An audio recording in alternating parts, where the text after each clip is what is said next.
Okay, so I'm here with my friend Ian Reclusado, and we read the Scorned Princess from the Franz Xavier von Schonwerth's The Turnip Princess. And I'll go ahead and give a summary, and then we'll just talk about it. So, three soldiers are finished with their tour of duty, and they stop in the woods and they make a bonfire to protect themselves from wild animals, and they take turns keeping watch. On the first watch is a miller's son. Now, an old woman came up and she pleaded to let her warm her bones. And he was about to say no, but she offered him a hat that would take him anywhere, a magic hat. He tested it and he saw that it really did do that, and so he gave her what she wanted. Now he warned her, the next guy is gruff, so you better leave when it's his turn. And she left without complaint. Now on the next watch, she reappeared, and the next guy began to threaten her, but she promised him an enchanted horn. She instructed him that you just blow through the small hole, and the world's exiled and homeless soldiers will come out the other end ready to serve you. And if you just blow through the opposite end, they'll go back through. So he let her warm her bones. And then toward morning, he warned her about the next chap who was a shepherd's son, Fortunatus. And he has no manners, so you'd better leave. Now she went right up to Fortunatus, and with a trembling voice, she pleaded for him to let her stay. And he was rude, but when she offered him a magic purse filled with gold that would always replenish, he grabbed the purse and he saw that she told the truth, and he let her warm her bones. The next day, the three were back on the road, and they didn't swap stories. They went to an inn, they ate and drank without knowing who would pay. In the end, the third fellow did, and then they told each other about the marvelous gifts they've been given. So they separate, and with the fellow with the purse emptying it several times for his comrades, making them rich, and the two comrades returned home and they married and they were happy. Fortunatus, however, indulged in life's pleasures, his good looks and his wealth, and the feasts that he did earned him respect everywhere he went. So the king, believing Fortunatus was a prince from elsewhere, invited him to the castle. The king's daughter fell madly in love with him, hoping that he'd ask her father for her hand in marriage. But he was unwilling, which made her all the more lovesick. She wined and dined him, and he revealed his secret and fell into a deep sleep, whereby she replaced the magic purse with a forgery. When he woke up, she confirmed that he didn't want to marry and sent him away. On the road, when his purse emptied and didn't refill, he realized what had happened. His servants left him, and he sold his clothes to survive. He called on the princess, but was turned back and banished. He decided to call on his comrades. He was recognized right away. He was given a bed, clothes, and money. They even gave him the wishing hat that he no longer needed. Fortunatus returned to the princess, who was astonished to see him in his former glory, and was sure that he'd agree to what she wanted. But once again, no, she got him to tell her everything by the same means as before. And when he was asleep, she exchanged the wishing hat, which he soon discovered. Then he was back on the road again. Now he's on foot. And once his money was used up, he visited the second comrade. He was given money and a magic horn, which had never been put to use. Now Fortunatus was filled with thoughts of revenge, and he returned to the king's city. He blew the horn, and an army appeared at his back. They surrounded the city, and he was thinking to blockade and starve everyone. The terrified monarch invited the warlord to parley and dine, and the princess figured out who he was and sat next to him at the banquet. By the same means as before, uh, uh, and he blew his horn to command his army to retreat. She exchanged the horn and confirmed his refusal, and he was condemned to death. He blew the ordinary horn, the replacement, but nothing happened. But the princess, who had not given up hope, let him escape. Once again on the road, poor and almost starving, Fortunatus saw a lush apple tree. He ate one, and a horn sprouted from his forehead. He went back on the road, hungry as ever, and he saw another apple tree. Although he knew the risk, he ate one, and the horn fell off. He gathered some of those apples and the ones from the first tree. He returned to the city where the king ruled, disguised as a fruit peddler. He put the most beautiful apples on display beneath the princess's window. He made a nice piece of change from selling his wares and raced off to buy new clothes so that he would not be recognized. The princess and the chambermaid ate the apples and sprouted a horn each. Now there was no doctor from anywhere that could help. A royal reward was promised, but no one showed up. Fortunatus at last heard what had happened and was overjoyed. He returned to the city disguised as a healing priest.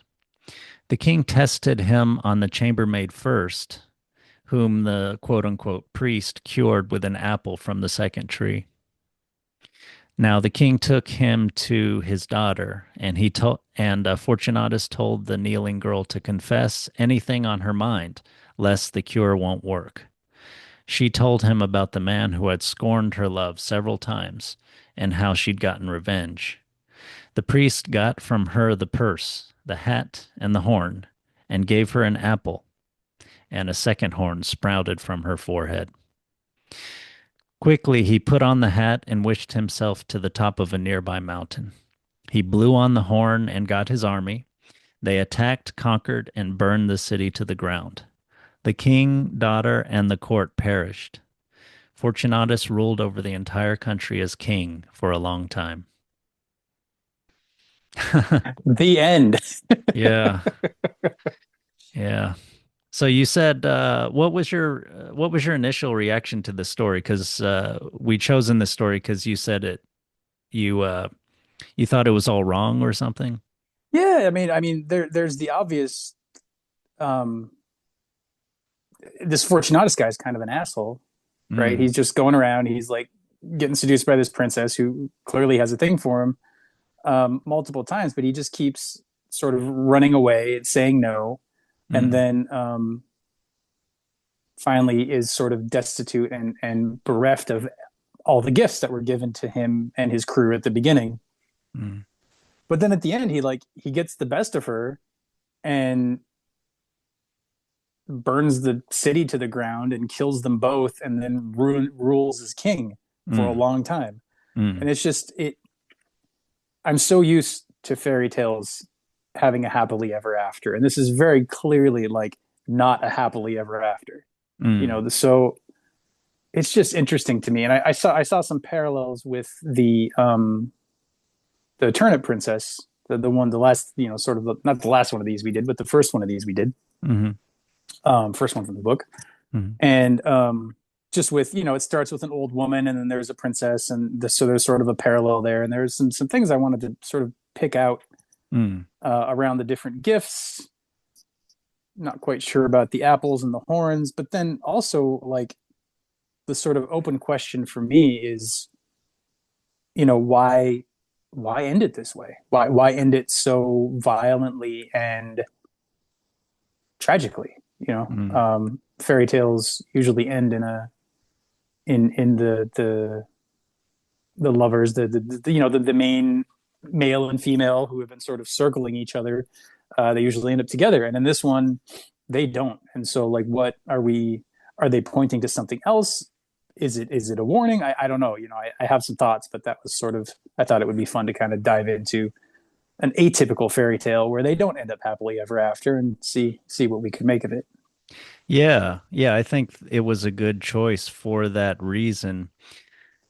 Yeah, I think a lot of the way we approached that titular story, the Turnip Princess, was it seemed to be a lot about like psychology, about kind of the parts of the self and coming to terms and finding your way and kind of having some sort of unison in yourself and a wholeness. And it's almost like a religious thing, like a holiness and everything.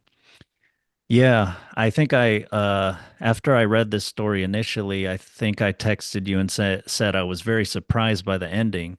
I was kind of expecting like uh her efforts to kind of finally pay off. I mean, it's not like the story paints her as particularly evil or something like that. Um, and then yeah, it seems like I mean one way that I think of this story is unlike the way we talked about the Turnip Princess. I thought of this not as a sort of about development or morality, personal development or about morality or anything. Uh, Even though I initially thought it might be, but yeah, you mentioned Fortunatus is like not a good guy. And yeah, as I was reading the story initially, I thought maybe he would, like his comrades, kind of settle down and be contented. I mean, they are shown in a way to be like relatively decent people. And in fact, they are given the monkey's paw or the magical hat or whatever you could say. It's like oftentimes in stories like Aladdin's lamp, someone is given a magical uh, object of great power. And of course, it leads to tragedy, right? That so often happens with human beings, right? We get what we want or we get, what we think we want, and then it shows our character that is not developed and, our greediness or whatever comes out and we destroy everything. But Yeah. yeah, it's Hmm. interesting that his comrades are not like that. They're like, yes, of course, like you're my comrade and also you helped me out. I'm gonna help, you are in a state of destitution and I'm gonna help you out. And you know what? Take this magical thing that I could use to do like anything I want to, but I don't need it. It mentions that the second one, the horn wasn't even used. Hmm. And here you go. I don't need it. Like I've no, Yeah. no temptation. They're just like they've gotten enough in life and they're contented. They're like the good, decent people. Fortunatus, yeah, as you mentioned, is not satisfied with that. Hmm.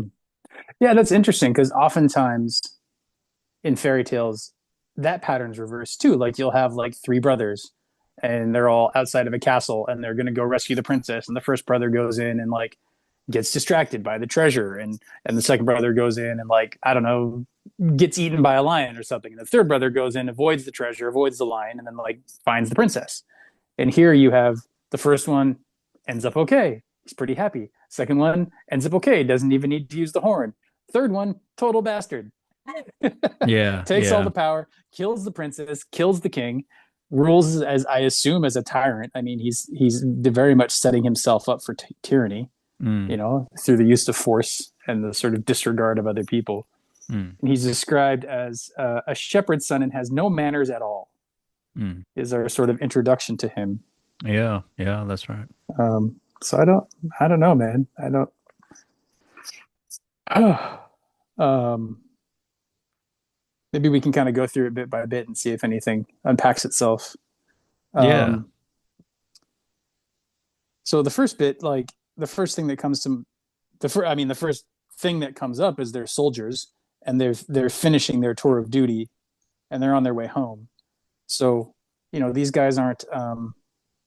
One's a shepherd's son, one's a miller's son, and the other one doesn't even yeah. They don't mention the doesn't middle even get a guy. title. um, so I'm just sort of wondering. Well, I guess like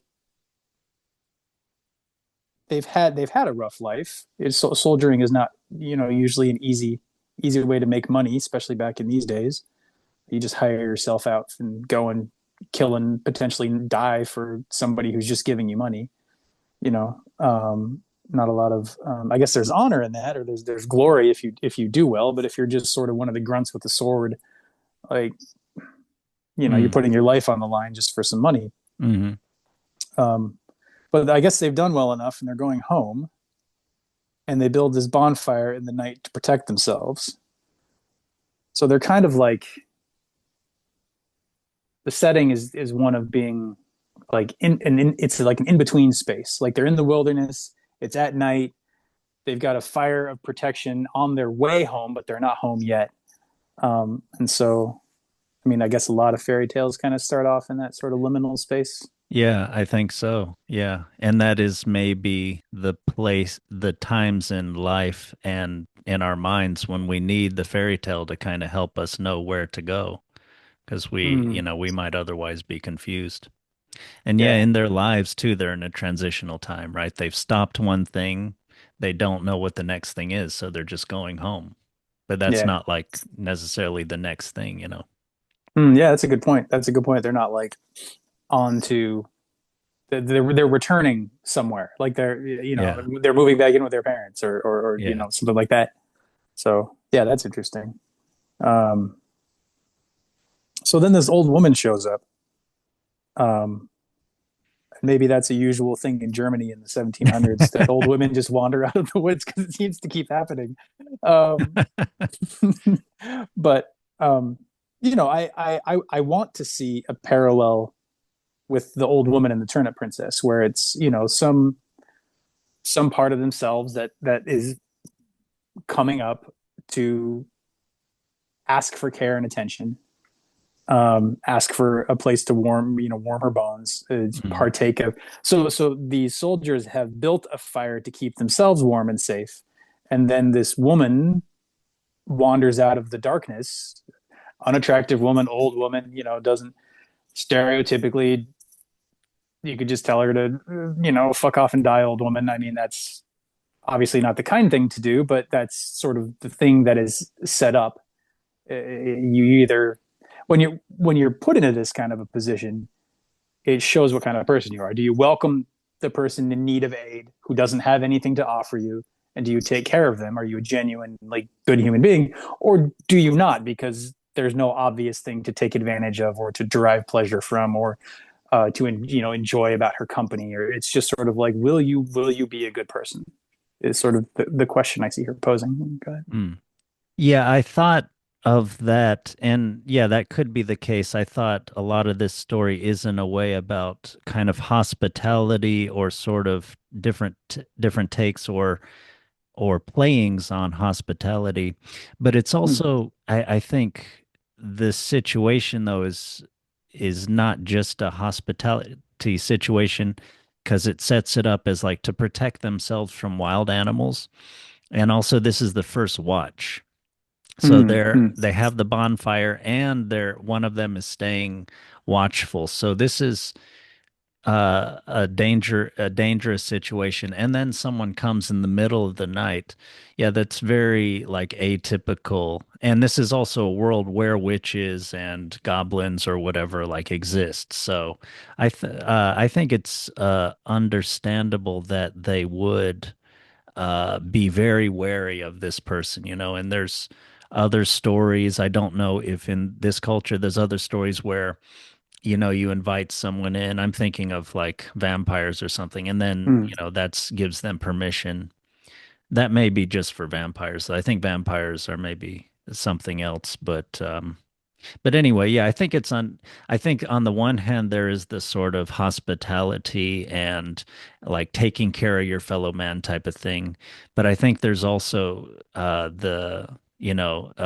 very understandable wariness that they would have of her. Yeah, no, that's a good point. That's a good point because in the movie in my head, I see it. Like they're in this clearing. This like little old woman kind of stumbles out of the woods, and she's Yeah. like, "Oh, please help me!" But you're right. Like they would all be on edge. They, like, as you said, your point about them keeping watch because it's a dangerous place. Like that's a good point.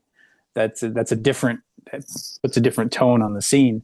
And then in the movie, like there's a crack as she steps on a twig, and oh, what's going on? Who's coming out? And then this like woman comes out of the woods, and Yeah. you don't know if you should trust her. You don't know if Yeah, like why you said, what there is there are witches, there are goblins. that's right. Yeah, what These was are she the woods. doing before that? Like is who's wandering around like fairly late at night?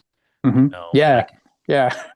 so to me that sounds yeah. And then of course like any criminal would have like a reason for approaching you. They wouldn't just say, "Hey, I'm about to rob you."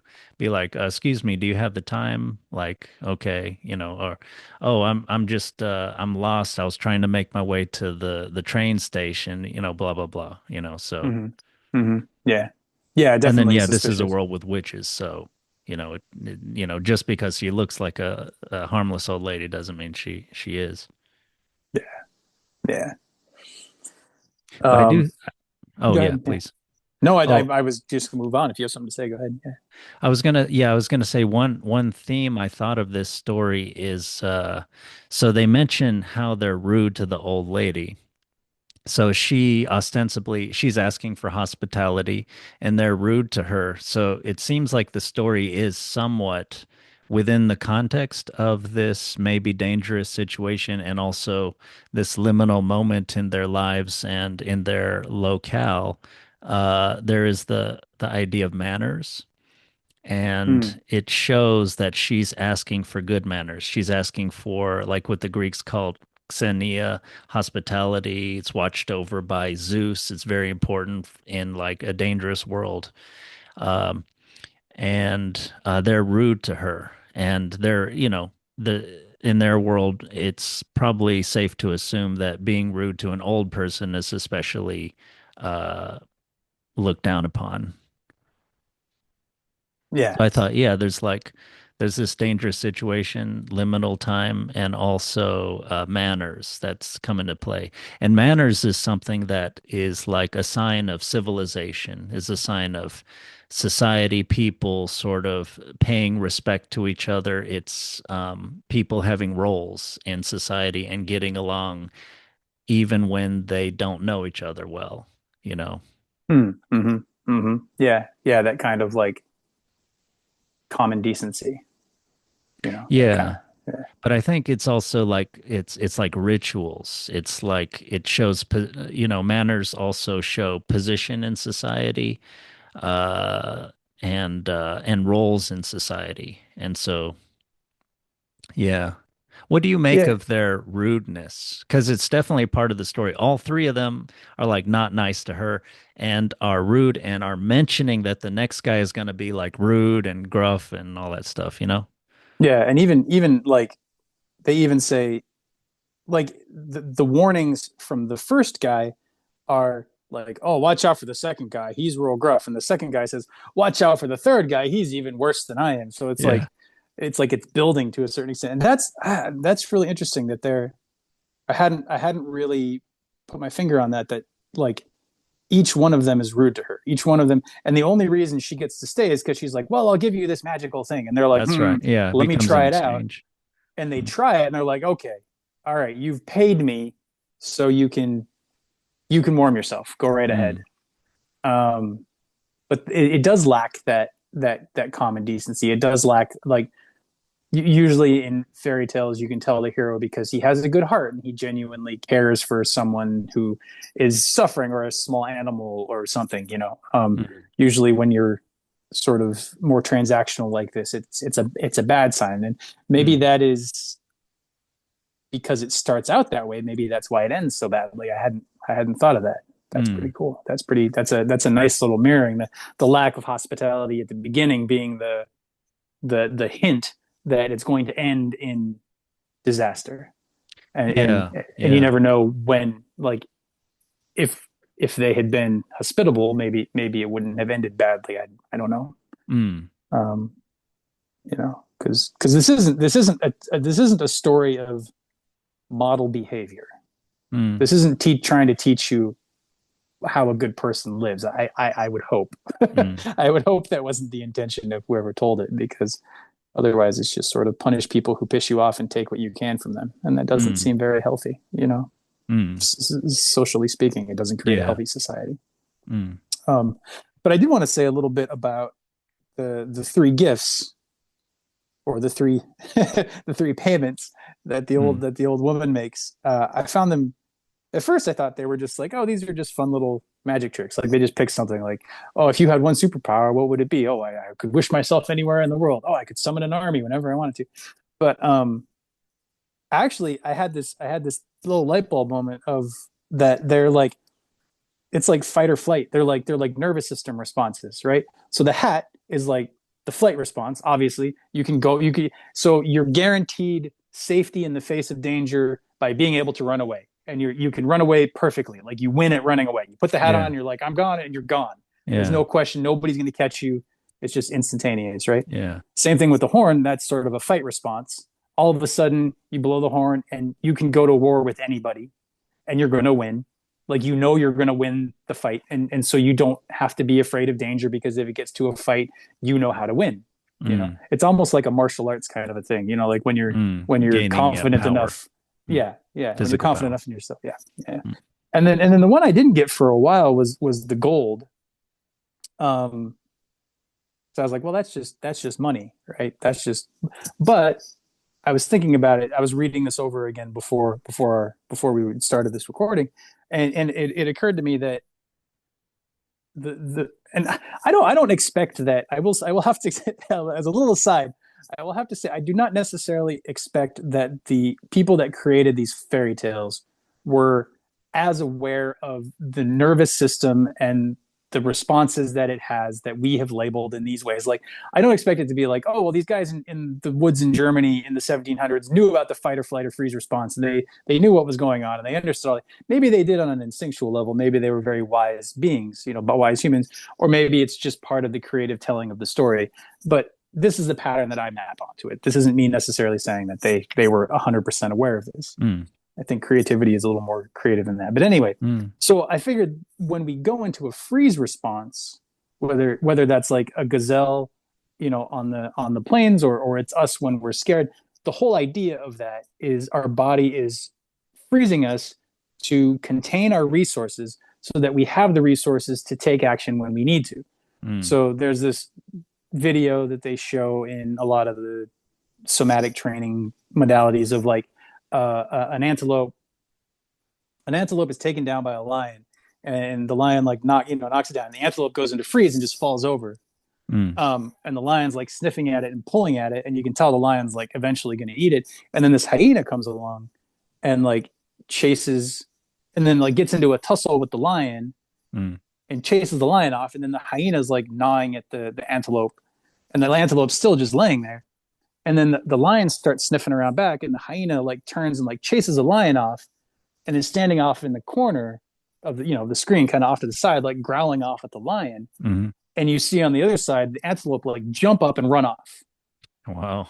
So the story that you get from that is that the freeze response is one of the body, the mind of the antelope freezing it, so then it has the physical resources to jump up and run away once it feels safe enough to do so. Because if it had jumped up and run away, the lion would have caught it or the hyena would have caught it, and it would Mm. have wasted all those. So if it had like one more get up and run left in it, the freeze response keeps that resource safe until there's a chance to actually use it.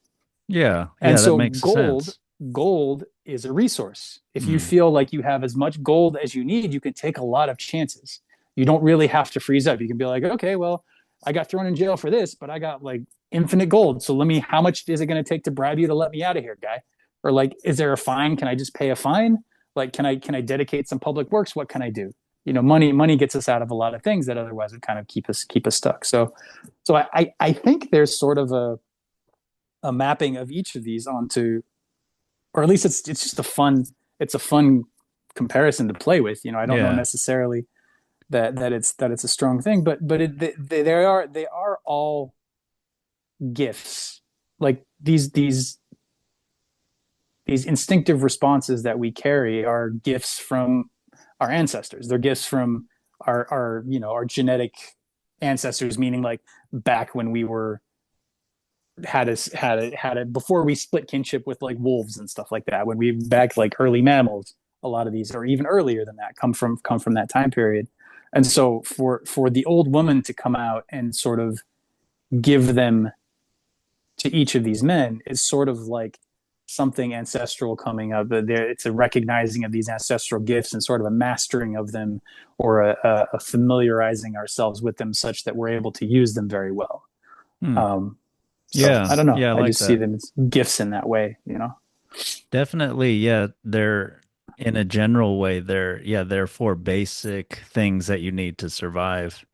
Although interestingly, the money also helps you to survive socially, as it shows that he gains respect by Mm, them. Uh, and and yeah, it's the way you portrayed them as gifts from our ancestors that make adds a layer to the opening scene where it's like you're in a very primitive environment where you're outside. You're not necessarily safe. You're on a journey. You've built a fire. There's the woods and the darkness outside, and something emerges out of the darkness. So, out of the mind or the experience or something, you gain a gift of something that helps you to survive in a primitive way. Like you learn to fight more, or you learn to run better, or to your senses are learn to deal with all the all the dangerous things that are out there physically or psychologically, which I think can maybe be a key to kind of understanding the the rest of the story. So yeah, I mm, like that painting of the those gifts.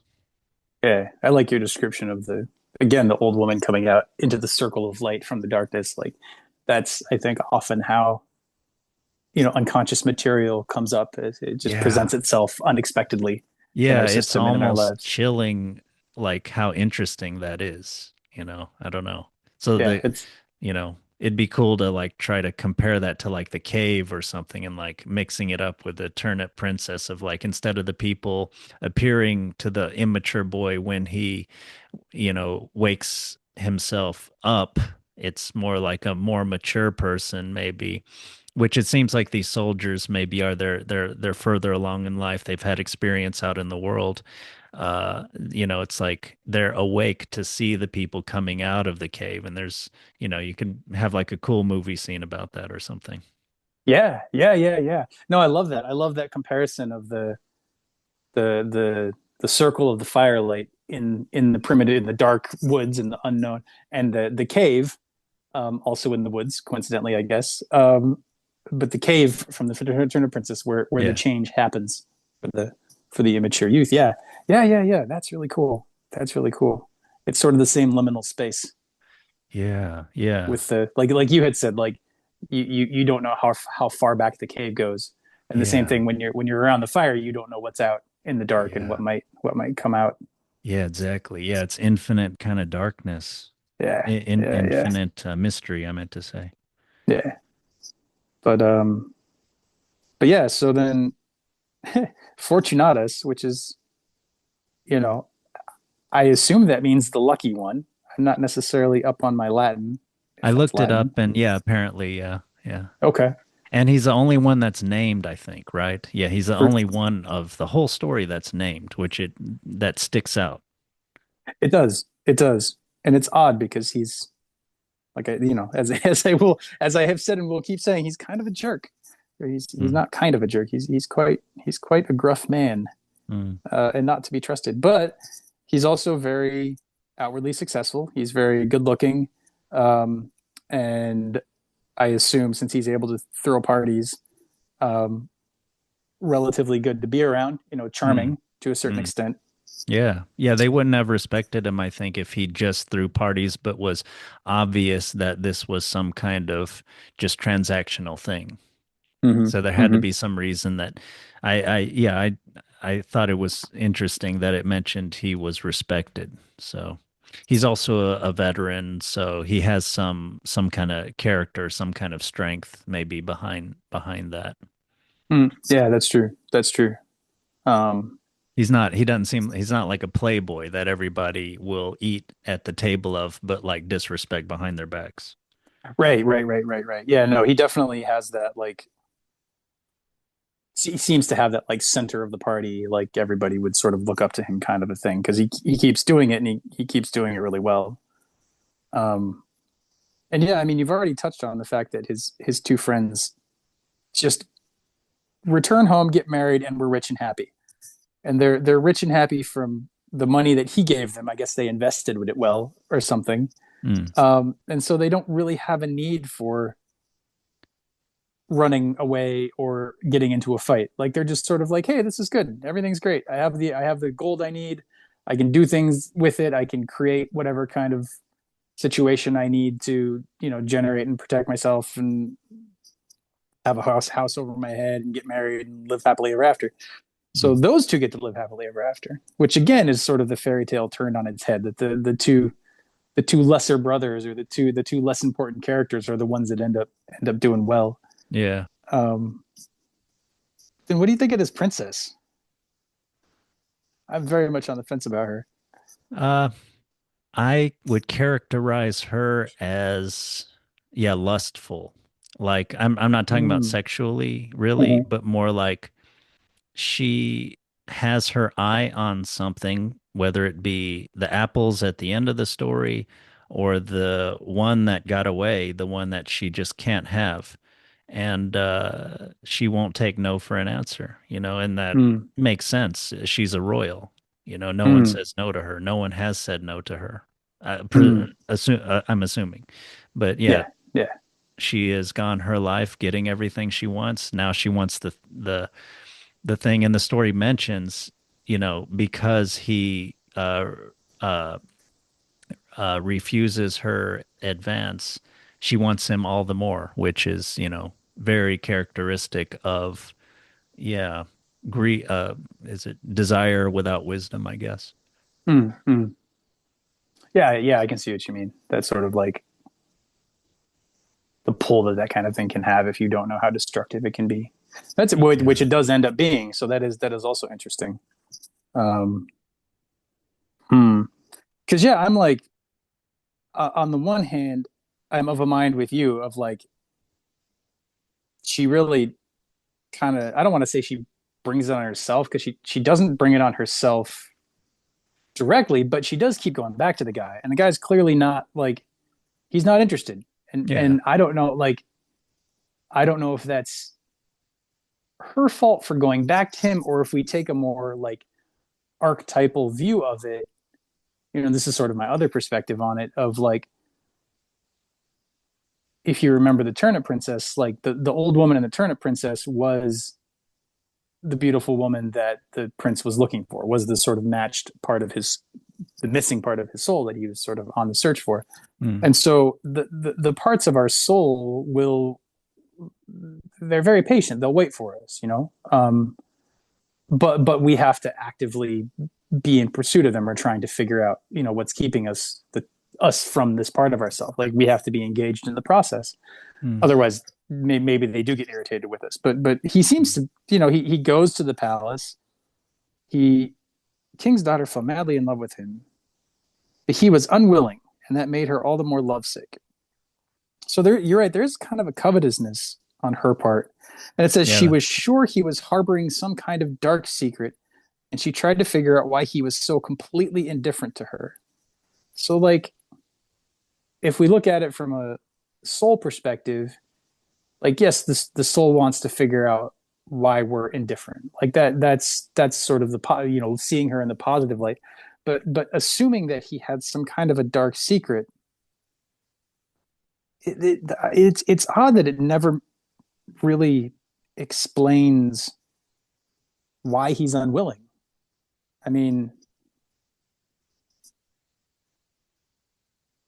I guess if he's just happy being super rich and throwing parties all the time and doesn't want to get tied down by a princess, like okay, but I think that's part of it. yeah, yeah, huh. But see, but that's the thing. So here's yeah. So I just realized something. One of the reasons I'm thinking of the comparison with the Turnip Princess is in the Turnip Princess, you had the old woman who was actually the young woman, and it was sort of the mirroring represented. And here you have an old woman who gives gifts, and then you have a young woman who takes them away when you don't give her what she wants, you know. Nice. I And didn't see that parallel. thanks. And if it is, if at the beginning the woman was like, "Give me hospitality," and they're like, "Nah, I don't know. We're going to chase you up. Oh, you've got this thing for us? Okay, you can have some hospitality."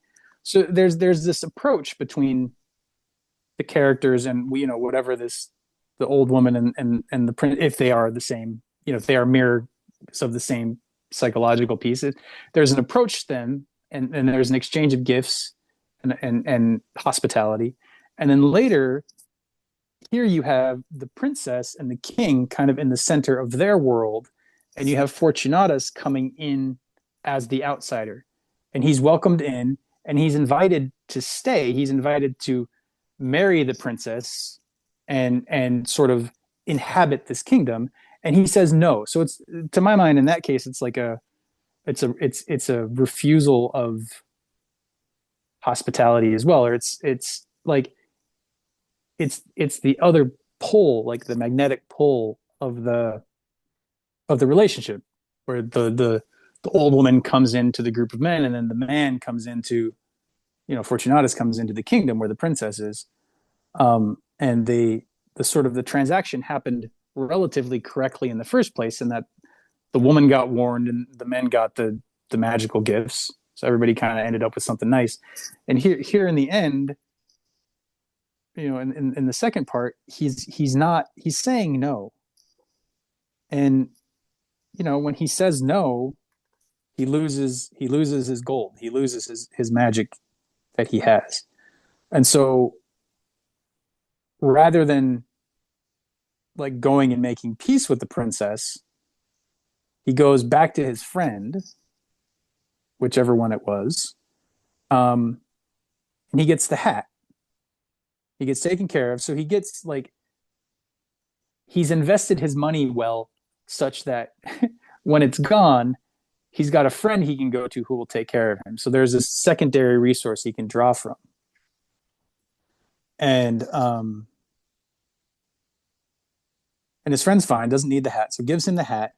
And then he takes the hat and he goes back to the princess. And she recognizes him.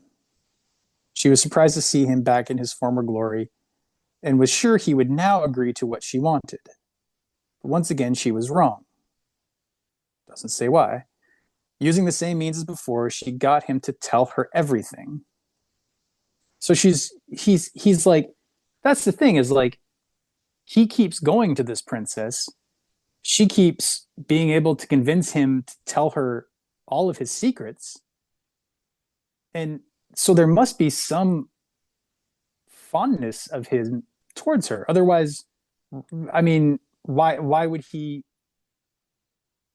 sort I mean, why would he open up to her? Why would he trust her with his secrets a second time and a third time?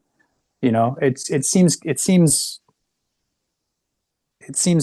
strange. Like, it seems, I don't know, to me it seems like he does have feelings for her, but he doesn't want to admit them. Hmm. But I don't know if that's the only way to look at it, you know. Hmm. I don't know. I've been talking a lot. You got anything to say to all that? Well, one thing, you mentioned how there's kind of a parallel between the situation and the character of the old woman at the beginning and the princess later on. But I think one big difference is that the old woman is not invited. She asks to be invited, and she gives a Mm, reason that she should be trying to. You could sort of see it as an emotional plea, like, let me warm my bones by the fire, but not giving them a reason why she's wandering around there or why they should trust her. mm, And that seems to be supported by later on. The story mentions how she's pleading with them. She's always using emotions to try to kind of get them to do things. Hmm. But the prince, excuse me, Fortunatus, getting my stories mixed up. Yeah. Fortunatus, like when he goes to the city, he is invited by the king, and there's also an identity thing, which I think might be interesting to go into. He like has different like costumes and like different roles or different professions that he acts like. But anyway, Mm-hmm. the king who believed that Fortunatus was a prince from another kingdom invited him to the castle. So I mean, he is to me, he is totally a guest there, and then Hmm. she wants to marry him. He and you know, understandably so. He's kind of this like big man of the world, kind of throwing feasts everywhere, respected by everyone, even wanted by her own father, the king. So if someone is wanted by someone really powerful or high up, in a way, they're like even better than that person, you know, Hmm. Hmm. psychologically, you know, it seems that way. That's how like con artists, I think, try to kind of wend their way into people's lives and stuff. But but yeah, but then he refuses, and I think he doesn't. I mean, I think he goes back because he's his sense of justice, or you know, he's just not going to be taken advantage of by this princess, and eventually he does kind of get his revenge, and so that's why I kind of think the story is possibly about respect. It's Yeah. not, And you know. in fact, she, so, she takes the thing with the gold coins and gives him the fake one. And he goes out and he realizes it's fake. And he goes back and calls on the princess, but is turned away and then banned from the city. Mm, So there is kind of a like a selfishness on the princess's part, and there is a what did you just say? A lack of respect of like, if you're not going to give me what I want, you can't even come here. Only then he goes, meets his friend, gets the wishing hat, gets a bunch of money, goes back. The princess is astonished to see him back in his former glory and was sure he would now agree to what she wanted. So she invites him back in when he's doing real well, but when he yeah, comes back and is like, "Hey, can I get my gold back?" and he doesn't have the servants, he doesn't have the clothes, he's banned from the city. yeah, So yeah. And it is interesting. Yeah. does that not seem like just going away from a psychological, like this is one person type of explanation to this is about this particular type of relationship where there's the really privileged princess type girl, princess or not, and has been spurned, you know. And damn it, you know, if I can't, you know, if you don't want me, then she's going to try to put the guy down. You know, to me, Yeah. that pattern definitely happens in relationships between men and women where, uh, yes, you know, how would you say this? Like, yeah, she takes it as more than a slight that he doesn't want her, and she's gonna make him pay. It's interesting because I see that. I know that from real life. I've seen that happen. And it does show that. But putting it under the psychological interpretation, there is a part of us that, are, if we are split in a certain way, the part that we are split from does want to rejoin with us. It does want to, and it is in our best interests to work with it in a way that that it's no longer, this part of ourself is no longer exiled. It's brought back into the community of our subconscious or whatever, Hmm. and it's able to interact with us on a better level. And if we were to go close to it and then say no, you can't, like, the part would get angry, and it would be right to be angry because we're sort of playing with it. We're like, yeah, I can get in touch with my feelings, but not right now. No, I don't actually want them around. I don't want to suffer for them. I just want to have them around when I want them. Mm. And that works for me as far as the psychological perspective of like the motivation behind the princess's behavior. except except that when he comes back poor, she's like, no. And then when he comes back rich, she's like, oh yes, you can come in. So there's definitely something a little suspicious on the princess's part as far as her behavior here, Mm. because she only seems interested when he shows up, rich playboy, big man of the Yeah, world when he kind of a looks thing, good, like you were saying. Yeah, when yeah, he's yeah, yeah, attractive. yeah, yeah, yeah, yeah. Um, and but then if we want to look at it as like he's coming back to get revenge, he's coming back. Like, why does he go back? He goes back and he falls for the same trick 3 times, and like, I just can't. I can't see the princess being that wily, and I can't see him being that dumb. So I don't really understand how to take that. It is notable. Yeah, falls for She's the very same trick. Yeah, she's using the same means as before. It literally says she got him to tell her everything, and then when he was asleep, I mean, I guess maybe they're implying they're sleeping together, I wondered about that. Yeah, I don't know. because like,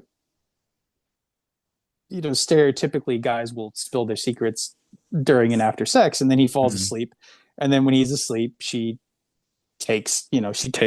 Yeah. So but there is, if that is the case, then there is this case for this playboy guy coming in, hooking up with the princess, and then being like, yeah, but I don't really want to marry you, I'm not that interested. And then, a woman scorned is Yeah, I wondered nothing about to that mess around too. with, Yeah, it's hard to tell.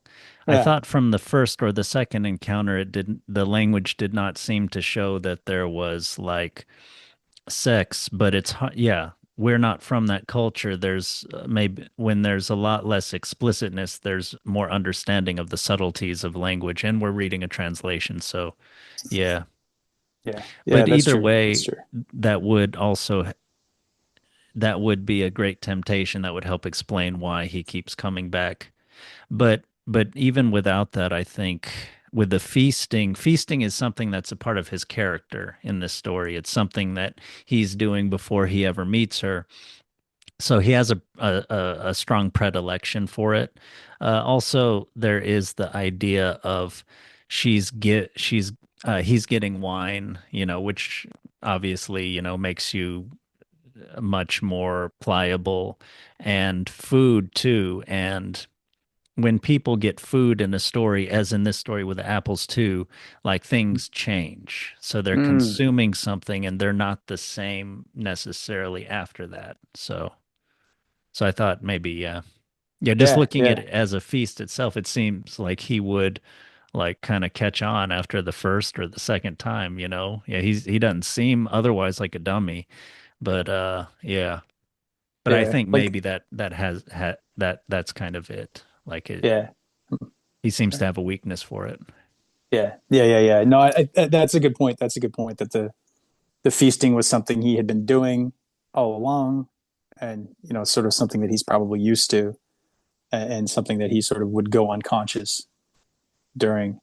Um, I wanted to say something like, he was suspicious of the princess, but in the joy of the feast, and she convinced him not to be worried, or something like that. Yeah, yeah. You But you know you get caught up. There's a lot of people there. Stories are told, and yeah, yeah, yeah, drinking, and it goes on into the night. So yep, yep. Um, and then he goes and he gets the horn, and once he has the horn, he is filled with thoughts of revenge, and he goes and he's about to take over the city, um, when he is invited to come and dine, and he accepts. And the princess had no trouble figuring out who he was. She sat at his side during the banquet, and once again she used her craft to extract from him what she wanted. He succumbed to her seductions, but then blew into his horn to command his army to retreat. So she convinces him. So he this time he's upset. He shows up angry, and he enters as sort of the conqueror, not as an invitation. He's coming just of his own, mhm. on his own power. But she still manages to find out what his deal is, seduce him, and he's like, okay, okay, I'll call the army off. So he makes the decision to call the army. So he gives away his power in that sense, in that moment. Hmm. Um, and then during the night, she exchanged the magical horn for an ordinary one. And when he refused to propose, he was condemned to death. So like the first time she sends him away and he's banned from the city. Um, Second time, it doesn't really say much of anything. But then the third time, he's sentenced to death. So this is like the more serious result of his rejection of the princess. It's like it's no longer like, um, well, go away. We don't want you around. It's like, no, we're gonna kill you this time. Like you can't keep doing this. You can't storm our city and threaten it, and then we make peace with you and refuse the princess. I mean, I guess you could do that, but it is kind of, well, I guess when the young man refused to propose, he was condemned to death by the king. So the king is that's kind of, I guess this is just sort of a little crack in the fairy tale, but like the king condemns him to death before the king finds out that the horn doesn't work. Oh, maybe the daughter told, maybe the princess tells the king or something. I don't know. I mean, I don't have to analyze, and I don't get that too deep in the weeds there. But it is interesting Mm. that he's condemned to death, blows the horn to save himself from being condemned to death, but then finds out that it doesn't work. So he definitely gets, he gets kind of one pulled over on him yet again. Mm. Yeah, yeah, Um, that's how I took that part. and then the princess lets him escape undetected. She had not given up hope and helps him to escape. So there's definitely like a trauma bond between these two. Mm. Like he can't stay away from her, but won't marry her, and she really wants him to marry her, and will pretty much is just convinced that he's going to if she just asks him enough times, takes care of him enough. Like there's definitely, Yeah. I don't, maybe not a trauma bond, maybe it's just sort of standard codependency, but there's definitely some kind of a like, what's the some kind of attachment thing going on here. The like Mm. he'll get close to her, but not too close, and she desperately needs him to want her. Mm. So I get that's like the avoidant attachment and anxious attachment, like pair bonding kind of a thing. What about that being another example of her hubris? Hmm. Um, yeah, I mean, she's definitely very certain that she's going to get what she wants, and she just has to trick him enough times and take Yeah. away his the powers and things. And he's shown that he can threaten her whole city, and yet she's still thinking about it like on a personal level, what she wants, you know? Right, right. Yeah, yeah. I'm taking it you're not a fan of the princess, Well, I mean, or at least that's yeah, one but I'm not a perspective. fan of any of the people. I'm just kind of I think of it as like a good way. I sort of think at least now of this story as like a lesson about kind of respect and being careful Hmm. about what you do, how you do it, who you offend, and all that stuff. And I think of the princess, yeah, as a good example of like, yeah, kind of the entitled, uh, kind of privileged person, not having learned from experience, not knowing their limits, and kind of paying the price for that. Hmm. Hmm. Yeah, yeah. I'm thinking The of us. story is called The Scorned Princess. It's not, the title seems to indicate she's the main character in a way. And I think of Fortunatus as like, as opposed to his comrades, he doesn't settle down. He kind of roams around. He's kind of like at least a vagabond, but then he's always having feasts. To me, he's almost like a trickster type character who kind of, yeah, well, trickster, I think, causes chaos just for the joy of chaos, but he more like brings a kind of justice too. So he's always like feasting with people, gaining their respect and things. But then when she invites him in and then doesn't treat him like a guest, or her father invites him in, but they don't treat him like a guest. And they try to change his life. They try to possess him or whatever. There could be something about how he's like a creature of the outside society. He only has these feasts, which almost could be like a devil's kind of bordello kind of thing that he brings to the world or something. Hmm. But either way, like they invite him into the city, or they invite him into the castle and then try to get what they want, try to change him in some way. And he shows them he doesn't want it. But then they try to take his stuff, which to me is like that's kind of that there's nothing worse maybe of a guest than to like steal their valuable possessions to try to make them when they and to try to make them do what you want, but then and then also to condemn you to death. That's like treating a guest pretty badly. Hmm. Hmm. Yeah.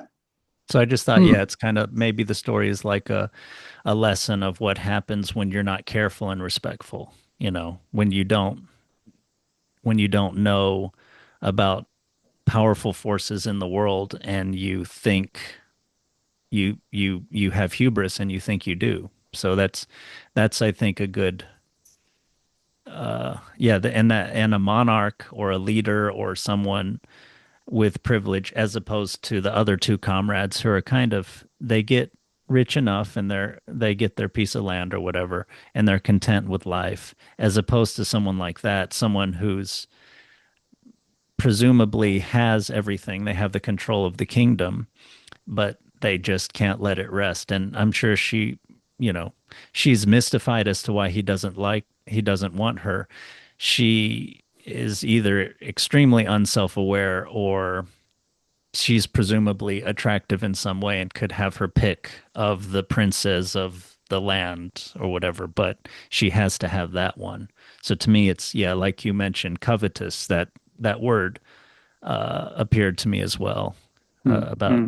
in terms of her character trait. Yeah. Yeah. Interesting. Interesting. Oh, I like that. I like that idea of it, of her, being the main character, even though she's not named and she feels like a side character, but a lot of the action of the story is decided on her or is based on her decisions. Like it pivots Yeah. on Yeah. what she wants or what she's trying to do. Because Yeah. Fortunatus is not a very active character, actually. Yeah. Yeah. He just takes the gold and he has parties. And he's Yeah. not active until later on when Yeah, exactly. Yeah, he's, he's just kind of wanting doing, revenge. Yeah. yeah.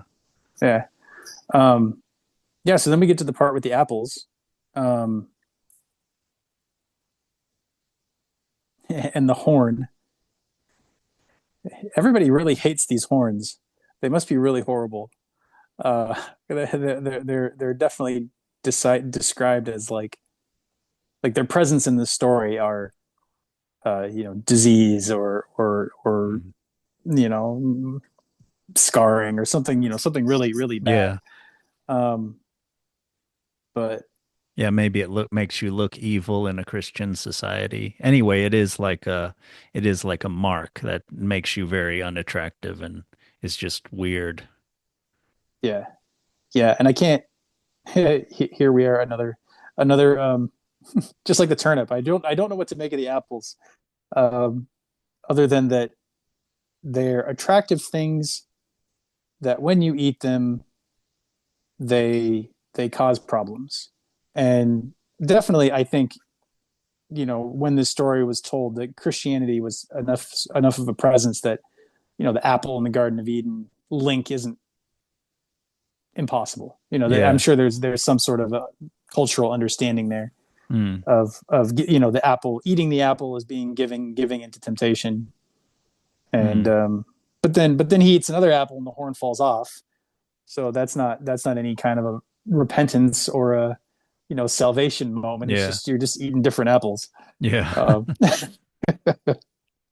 um, and it's sort of the universe or the cosmos of the story giving him a weapon. It's giving the reality gives him something to get his revenge, and he takes advantage of it.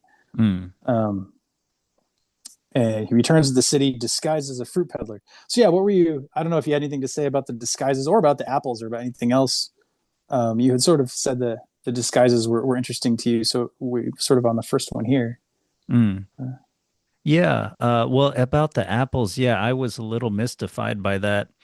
You mentioned that maybe connection with the Garden of Eden. There's obviously two trees in the garden, one that gives you what? Knowledge, and one that gives you life, one that gives you right. immortality. Knowledge of good and evil, I guess, right? So one that Yeah. gives you sort of morality and one that gives you life. Uh, Hmm. but on a more general level, I thought of the trees as like providence. So it's what God provides for you. And it does seem like it's what is provided for him. So Yeah. Yeah.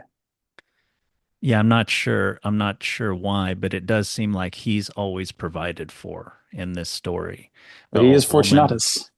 Right, exactly. And I think that's part of the key to understanding his character that, yeah, he's just lucky in a way. And like, there are some things in life where, like, be careful, like, don't mess with it. And that's part of what respect is about, is you don't know what's out there. You don't know who you're facing. Like, you may underestimate this person and you find that they hold the key to your redemption or your destruction.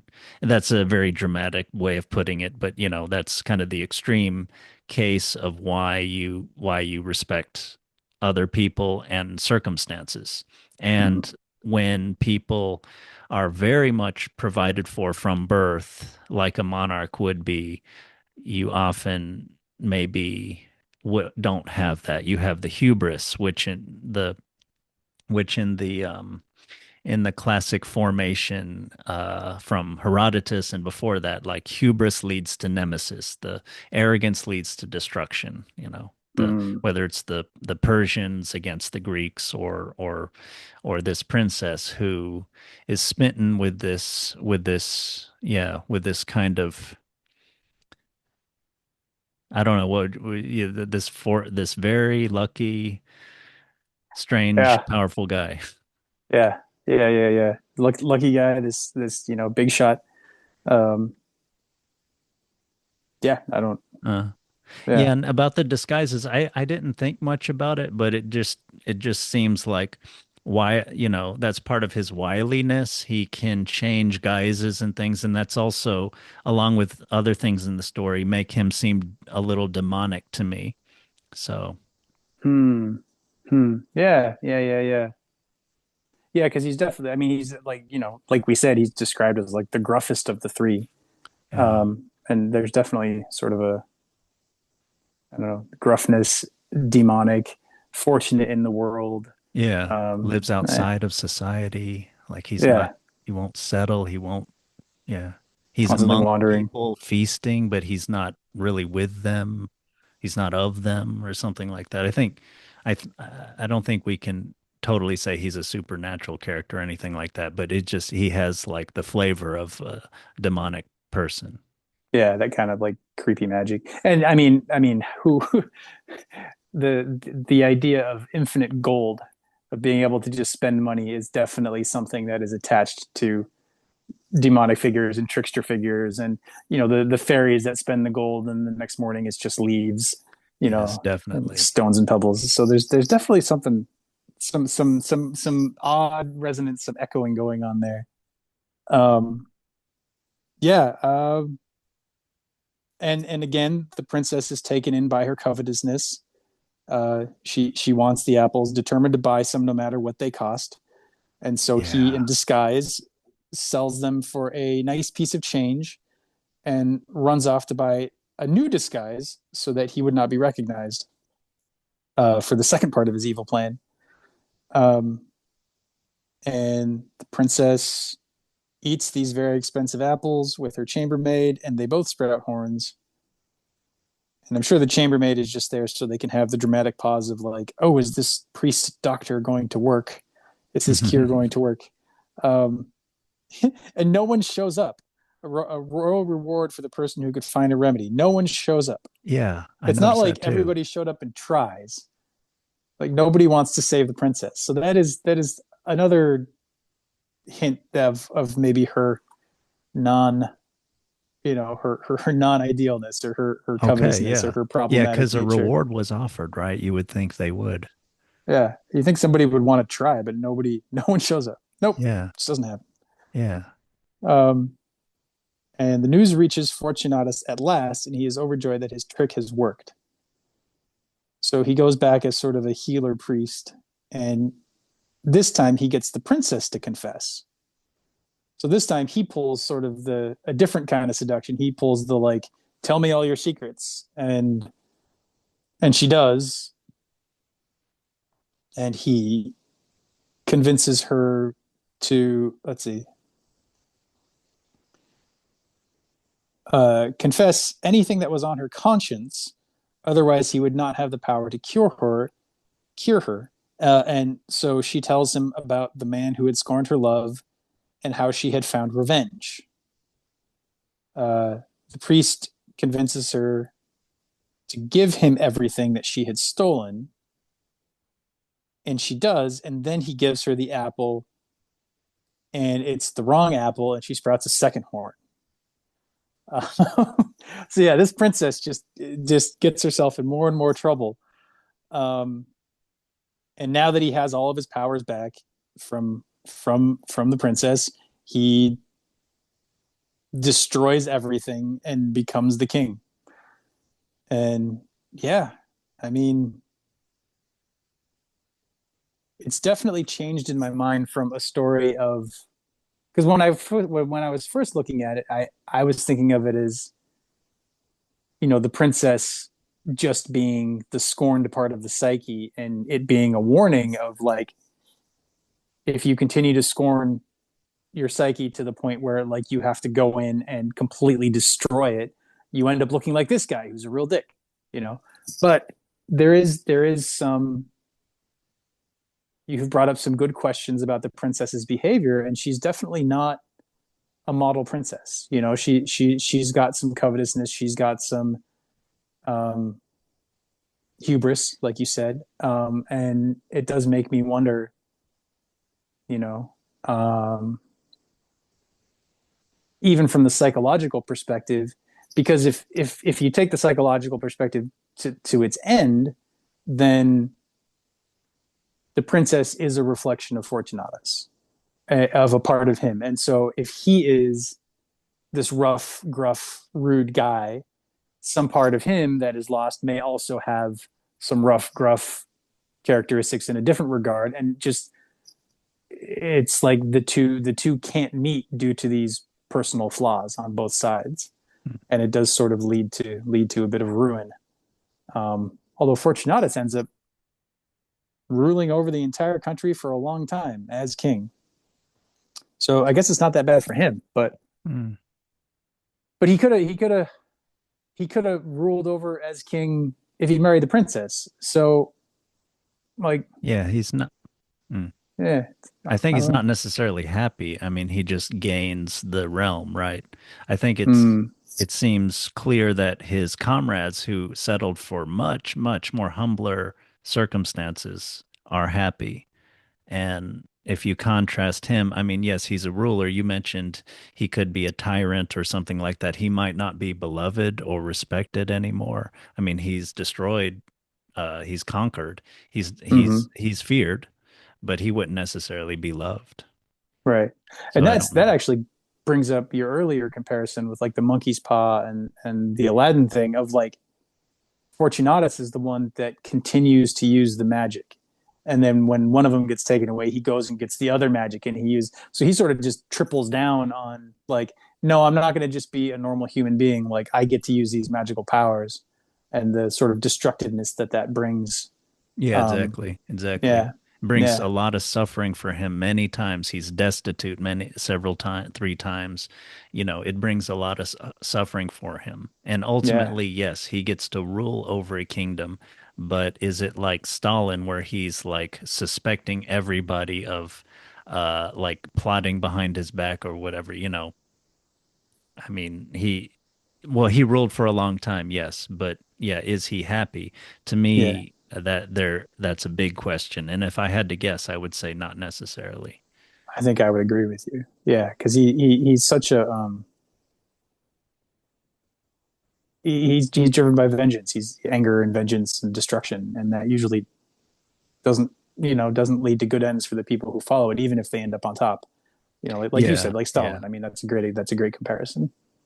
Yeah, Yeah, and I yeah, thought that was a good ending to the story because yeah, it is. Yeah, it's not a triumph for him in the end. It's a kind of, yeah, it's a cautionary tale. yeah. You could have Okay. ended your story just when you got some providence and like you go back home and you have a life and you're with family and you're good, you're happy. And then Hmm. your wayward friend comes back and you're generous enough to help him and the lack of want that you have shown in your life by not even using this gift of like extreme power that you have. Like it was just sitting on a shelf somewhere or whatever. Like, yeah, I could have used it, but never got around to it. I mean, Yeah, just to me, it shows that they're balanced and happy. But, yeah. Fortunatus, he needs to get all of life's pleasures, which isn't to say he wants to live a happy life. He wants to indulge in life's pleasures, roaming around, getting respect, mingling with kings and queens, and yeah, he does triumph physically in the end, but he doesn't necessarily. He does get. Would you say he gets glory? I don't know, but some type of glory in a way by I mean, by taking over. he's the king of the kingdom. Like, there's Mm. definitely some sort of a whether it's he's glorified or not. Like, he's in a glorified position for sure. Yeah, yeah, that's So right. that's not really questionable. Um, but yeah, your point about him wandering around and continuing to throw parties and meet with all these people, like there's a and rather than sort of just settling for a decent human life at home with family and all that, there's a covetousness on his part there too. Just sort of a continual seeking out of something to, like, again, why doesn't he want to marry the princess? Why? Because my guess is he prefers running around throwing these parties and Yeah, just living. He doesn't want to settle down. He yeah, yeah, so these parties must be like having the gold feasting, meeting all these people. Like, it must be there must be a draw to it for him. yeah, And yeah, that sort of you sort of have the idea of, even if you're super wealthy, if you're not a happy person, you're not happy. And if yeah, you're a happy person and you're not wealthy, you're a happy person. Money doesn't buy happiness, but also you can have money and still be very unsatisfied in your soul, still be sort of wandering and searching and unable to settle down and unable to, like, yeah, really blossom a happy life for yourself. And he yeah, seems to prefer that over marrying the princess. yeah, So there is that sort of covetousness on his part of the seeking, the pulling, the needing, the mm, neediness of that, always needing to be the center of attention, always needing to be throwing the big parties, always needing mm, to be able to wander around and not be tied down and have his freedom and not mm, sort of compromise for a marriage. Uh, mm, Somebody who is at least interested in him. yeah. Hard to say if she, again, if she is a bit covetous, maybe not the best match for a happy life, but But there's either not way, much yeah, the detail. yeah, Yeah. the structure seems to say that so the story starts off at a turning point in their lives. They've kind of presumably it's kind of the end of youth. Mm, And it's like what are you going to do now?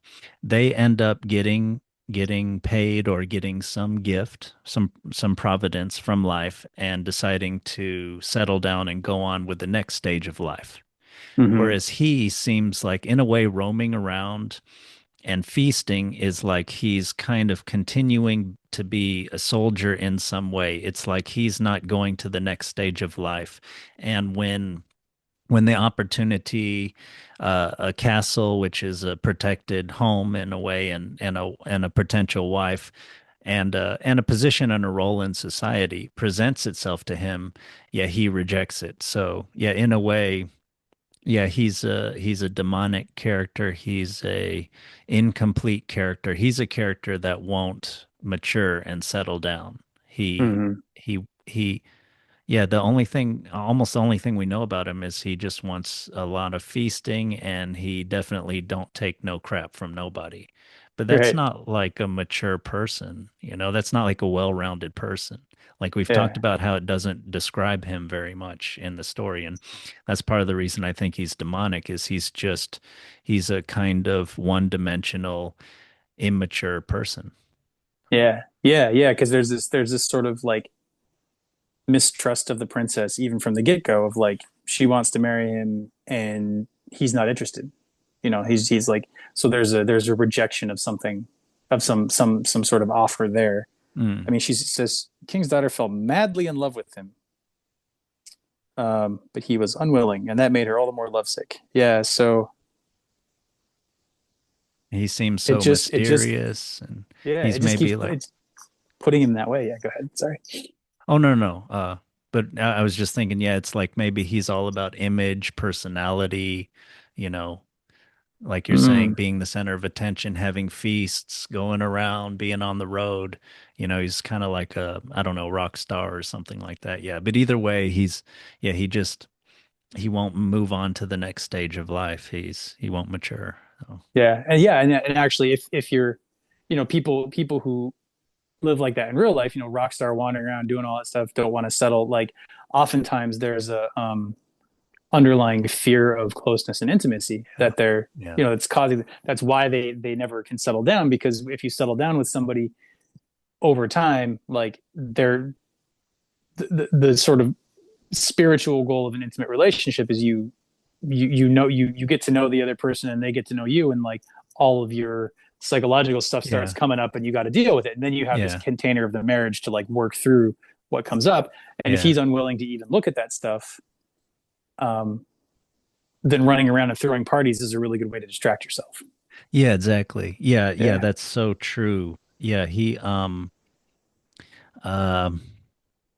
Yeah, he can't be the cool guy if he settles down. He can't Hmm. be just the life of the party that everybody respects.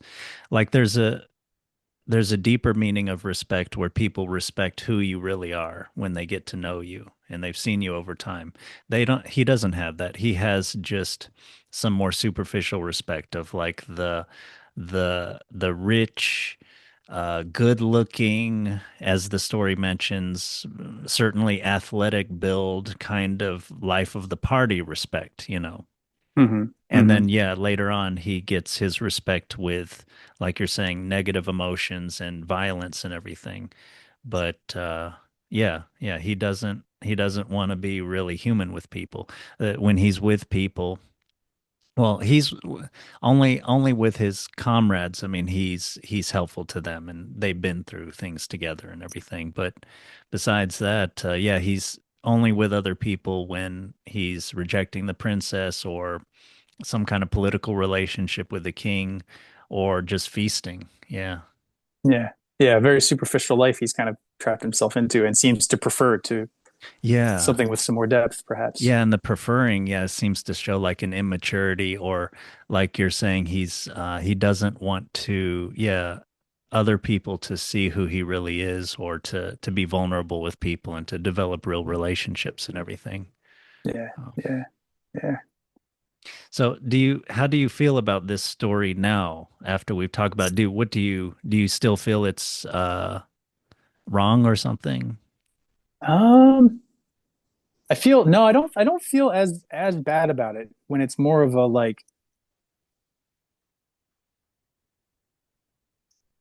like a cautionary tale, like our sort of the unpacking we did around the Fortunatus character, um, and his sort of lack of any sort of heroic Mm. motifs or tendencies is Yeah. Yeah. I interesting, don't, and the unpacking around the princess and sort of her mirroring of the covetousness, or her there's something, something off on her side as well. yeah. Is makes it more of a description, almost like a Shakespeare tragedy. Like they're doomed from the start, and you know it because of these personal flaws, and we're just watching these flaws play out over the course of like 4 pages. Yeah. Um, Yeah. I and think and and, so. and it ends in Yeah. tragedy. Yeah. Yeah, Yeah. It's yeah. a What about tragedy. you? It ends in ruin. I mean, Yeah, not everybody dies, but everybody but Fortunatus dies. So, yeah. And as you said, he probably lives a very suspicious and terrified life, sort of stuck yeah. in the stuck in unsafety, Yeah. because he never, so that he sort of starts in this unsafe place in the woods, and has a way out of it, but then never actually returns home, Yeah. keeps wandering, and then That's right. ends up probably very nervous and afraid for the rest of his life that somebody is going to come and take what he took by power. Yeah. Just And as the way. someone who loves to roam around feasting, he's now stuck in a place and he has to take responsibility. He's forced by fate almost to Oh, like to go on to the next stage of life, but because he didn't do it in the right way, it's like the hell version of it, yeah, yeah. no The love. that's interesting. Yeah, damn. I don't think I can top that. Well, cool. Yeah. This is very interesting. So we'll talk to you again soon. We'll figure out maybe another story. Yeah, I think so. Give it a little bit of time for me to figure out what's going on my end of things, but we'll stay in touch. Sounds good. Sounds good. Yeah.